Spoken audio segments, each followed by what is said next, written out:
Saudara, kita masuk ke poin B tentang penggodaan. Kejadian pasal 3 ayat 1 sampai dengan ayat yang kelima. Yang pertama, kekurangan istri Adam dinyatakan dalam 3 bentuk jawaban kepada iblis. Yang pertama, ia menghilangkan kata bebas dan kata semua.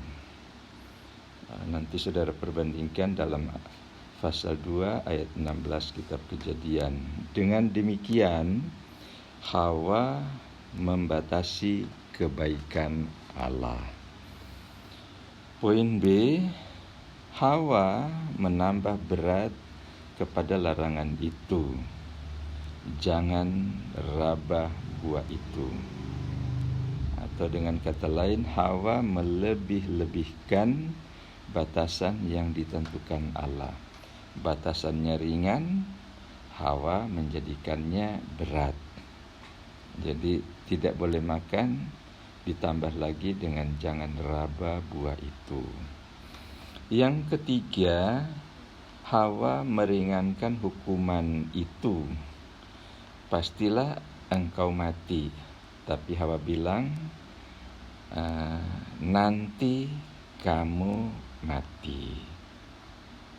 Nah, jadi iblis memanfaatkan kebodohan Hawa, atau iblis memanfaatkan kekurangan Hawa sehingga Hawa terjebak dalam pikiran, dalam rencana iblis. Ya, yang kedua, janji iblis walaupun benar secara teknis, tapi merupakan dusta yang sangat besar.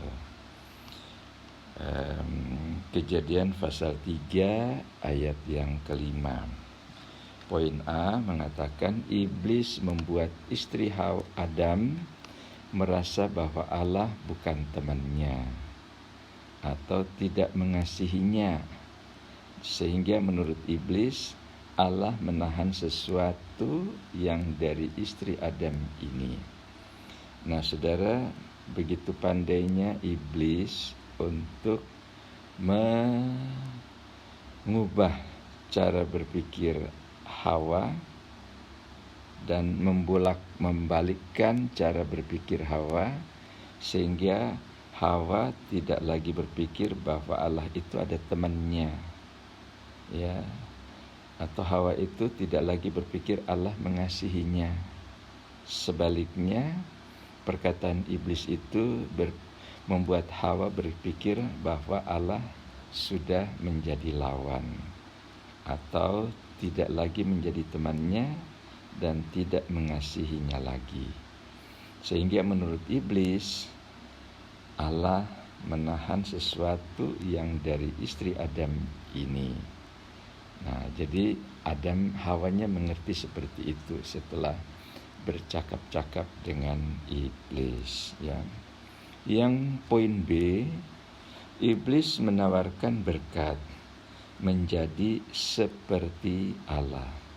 Secara teknis benar-benar mereka menjadi seperti Allah. Dalam satu hal tertentu, mereka tahu tentang yang baik dan yang jahat. Namun itu bukan berkat, malahan menjadi kutuk yang besar. Di sini ada kontradiksi antara janji iblis dan firman Allah. Menjadi seperti Allah sama dengan atau lawannya ialah pasti engkau mati. Ya. Nah, saudara, dalam bagian ini iblis memutarbalikkan firman Allah sehingga Hawa berpikir kalau dia makan dia akan menjadi sama seperti Allah. Padahalnya baik Hawa ataupun Adam, mereka sudah memiliki pengetahuan yang cukup.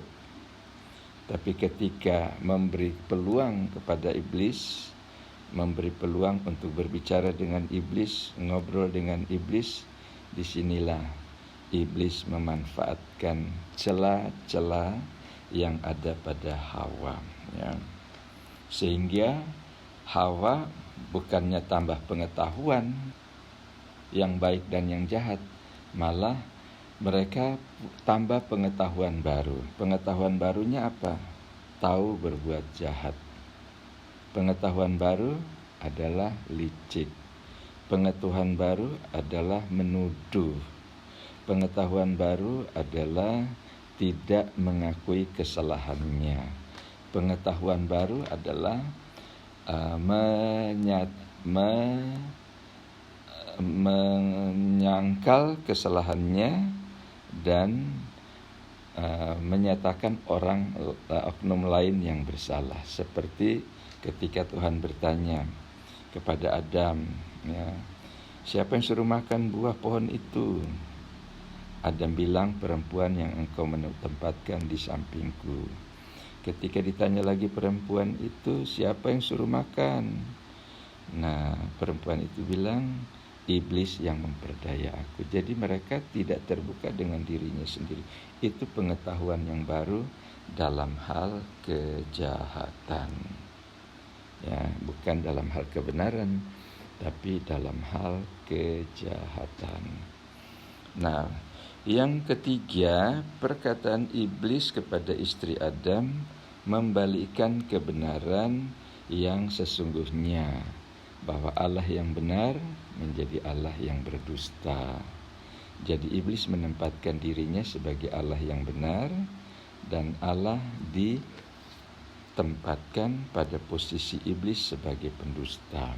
Nah, ini pintarnya, cerdiknya iblis, ya. Jadi dengan perkataan Hawa, maka iblis menempatkan posisi Allah sebagai pendusta dan posisi iblis sebagai yang benar. Ya, dan Allah ditempatkan pada posisi iblis, dan posisi Allah ditempatkan pada posisi pendusta. Nah, itu yang dikerjakan iblis, menggoda Hawa. Pada akhirnya Hawa terjebak dan jatuh ke dalam dosa.